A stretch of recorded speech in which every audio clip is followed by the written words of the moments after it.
Bonsoir. Bonsoir Altesse, bonsoir à tous. Merci d'être au rendez-vous pour le best-of de la semaine, l'occasion de voir ou revoir les meilleurs extraits des invités de nos JT de ces derniers jours.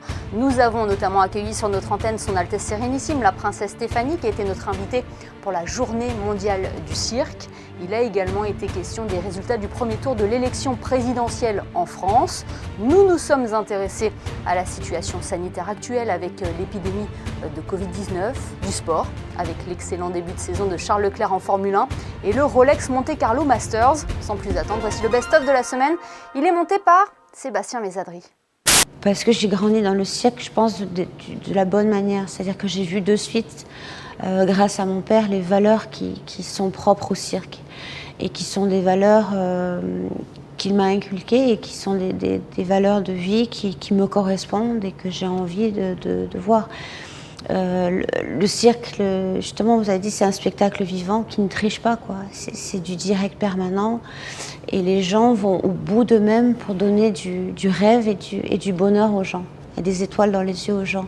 On a voulu vraiment aider les cirques en Ukraine. Et en plus, on travaille énormément avec les écoles de cirque de Kharkiv et de Kiev pour New Generation, justement. On a eu souvent des numéros avec eux. On a un lien vraiment très, très, très, très fort. Et donc, on a essayé de tout organiser avec d'autres amis du cirque en Hongrie pour pouvoir les sortir le plus vite possible. Et justement au cirque en Hongrie pour qu'ils puissent continuer à s'entraîner surtout et qu'ils continuent à vivre leur passion. Dans ces moments difficiles, je crois que c'est la plus belle chose qui se raccroche à ça, à leur talent. Ça fait des mois, voire des années qu'on nous annonce la revanche entre Marine Le Pen et Emmanuel Macron. Et c'est effectivement le scénario du second tour, alors avec une situation un peu différente, puisque Emmanuel Macron est un peu plus haut que ce que disaient les sondages dans la dernière ligne droite.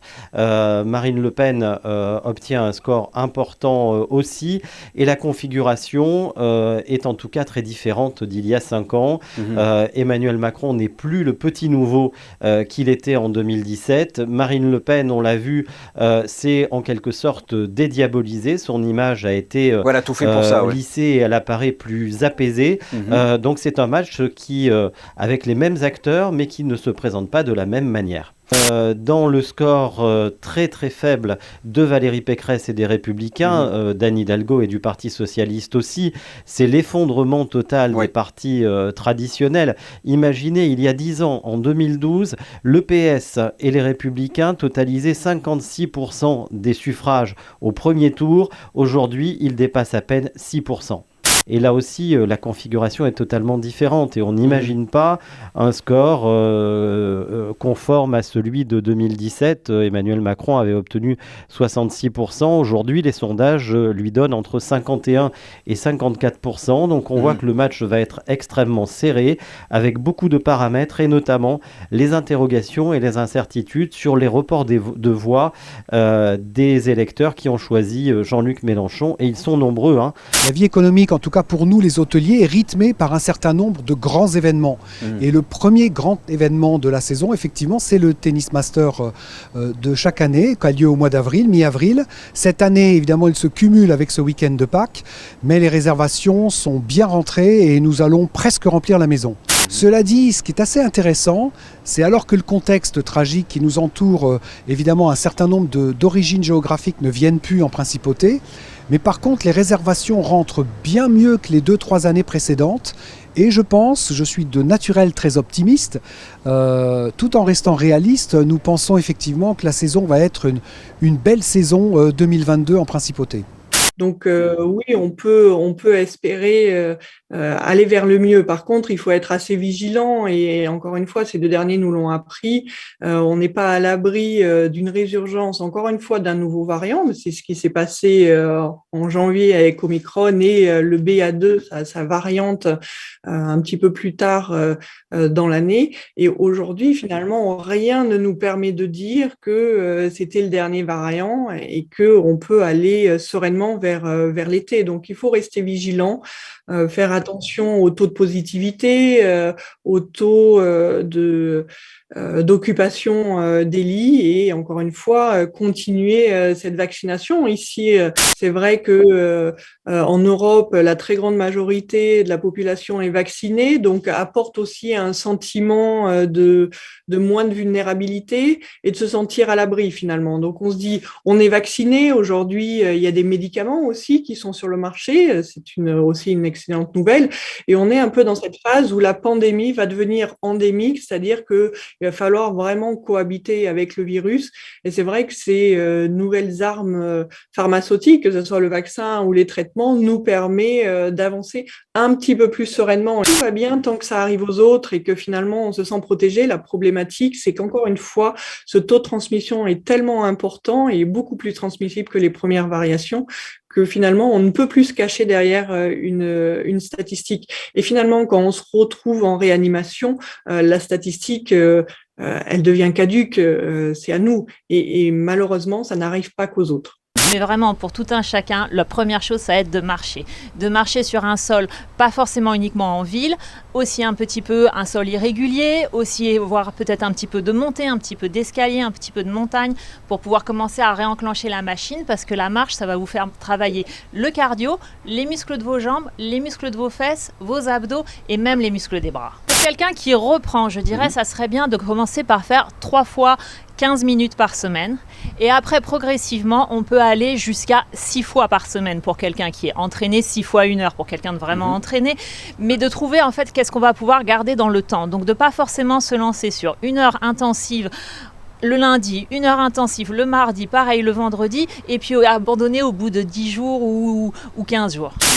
Au niveau de l'hydratation, ça se gère aussi dans les 24 et 48 heures avant votre séance.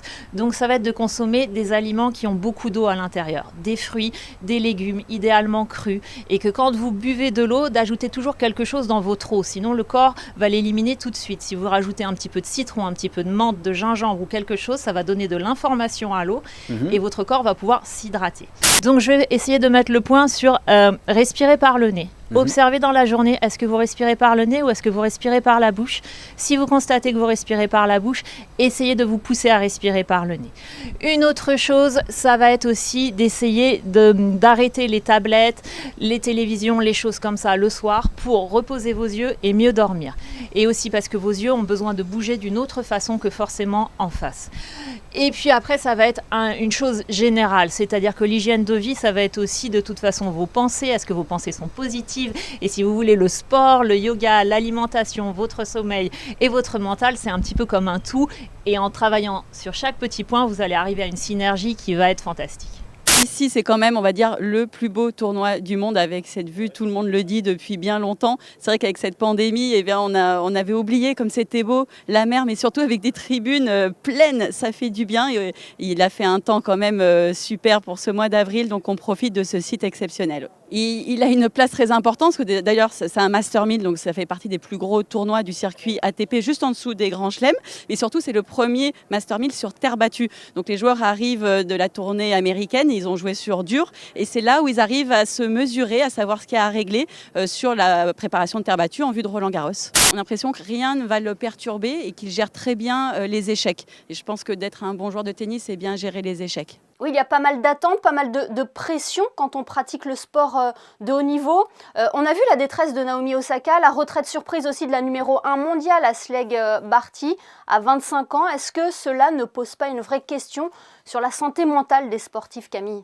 Je pense que dans tous les métiers où vous avez un enjeu important, des attentes, bien sûr qu'il faut soigner la santé mentale de chacun. Parce que je trouve que ça s'est aggravé depuis qu'il y a les réseaux sociaux et que les joueurs se font attaquer directement. Ce qui n'était pas le cas dans ma génération où on n'était que attaqué en conférence de presse éventuellement, mais c'était quand même des professionnels journalistes qui nous interviewaient. Donc c'était assez limité, on était beaucoup plus protégés. Parce que la santé mentale, c'est pas uniquement l'échec sur le terrain, c'est vraiment de se faire agresser par des personnes extérieures qui vous rabaissent et vous vous sentez tout le temps en échec. Tout le monde a retravaillé à partir d'une page blanche et on voit depuis Barcelone effectivement que la Ferrari est compétitive depuis ses premiers tests à Barcelone et et bien évidemment sur les 3 premiers Grands Prix, avec 2 pôles et 2 victoires. Tout le monde en rêve. Je pense que sur le kilomètre carré de Monaco, tout le monde croise les doigts et fait des prières à Sainte-Dévote pour que ce début de saison soit pérenne sur l'année. Malheureusement, il reste 19 courses encore. Je ne pense pas que McLaren et consorts anglais, c'est-à-dire Lewis Hamilton, Norris et compagnie, vont se laisser faire encore jusqu'à le milieu de la saison. Donc je pense qu'il va y avoir des réactions au niveau de changement et d'amélioration des F1. Donc voilà, je pense que ça va être un peu... alors on va dire, on prend le bon et puis on verra ce qui se passe après. Non, je ne pense pas que Charles ait un problème, un souci. Au contraire, il veut bien faire à Monaco, ça j'en suis convaincu. Le seul truc, Monaco, il faut apprendre, et ça se travaille. Et peut-être qu'avec la maturité qu'il a maintenant. Donc voilà, je pense qu'avec la maturité, il aura à cœur justement de faire la pole et enfin de gagner son Grand Prix national. Ah, vous savez, c'est une finale, hein, donc une finale, ça se joue, ça ne se discute pas. Honnêtement, les 2 équipes ont autant de chances de la remporter. Maintenant, c'est un très très beau moment qu'on va vivre. Et ça sera la 2e fois de l'histoire du club, surtout, qu'on a cette opportunité d'aller en finale de la Coupe de France. Nos chances, écoutez, il faut qu'on joue au basket du mieux qu'on peut chaque match et qu'on sort victorieuse pour chaque match. Et nos chances, elles seront là. Et voilà, tout simplement. La chance, elle est à celui qui prend le challenge jusqu'au bout. Moi, si je fais ce métier aujourd'hui, c'est parce que enfant, on m'a emmené au Louvre. Je devais avoir 12 ans, découvrir les antiquités égyptiennes, la peinture italienne, et ça a été une sorte d'épiphanie pour moi. Donc c'est aussi important que ces rencontres se fassent. C'est-à-dire qu'on provoque ces rencontres, c'est aussi ce qu'on essaie de faire au Musée national, de travailler beaucoup avec l'éducation nationale, et de faire en sorte qu'on puisse présenter une alternative à des... Pour moi, l'art est une alternative à une réalité très, très parfois très prosaïque. C'est tout à fait exceptionnel et moi je suis très fier de travailler dans un pays, une principauté où la part est si belle, si vous voulez, la part faite à l'art est si importante, que ce soit dans les arts de la scène, les arts plastiques, la science également, la musique bien évidemment. Donc je pense que c'est essentiel et c'est un luxe que Monaco a, de pouvoir promouvoir les artistes et l'art en principauté pour les gens qui vivent ici, mais aussi alentour et pour le monde entier. Björn Dahlström, le directeur du nouveau musée national de Monaco, qui était notre invité à l'occasion de la Journée mondiale de l'art. Avant de nous quitter, je vous propose un petit détour sur Internet pour le best-of des réseaux sociaux. Il est proposé ce soir par Alexandra Salustri.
Est à présent terminé. Merci de nous avoir suivis. Rendez-vous demain pour un nouveau JT, de nouveaux invités, pour que vous soyez les premiers informés. Très belle soirée à tous sur Monaco Info.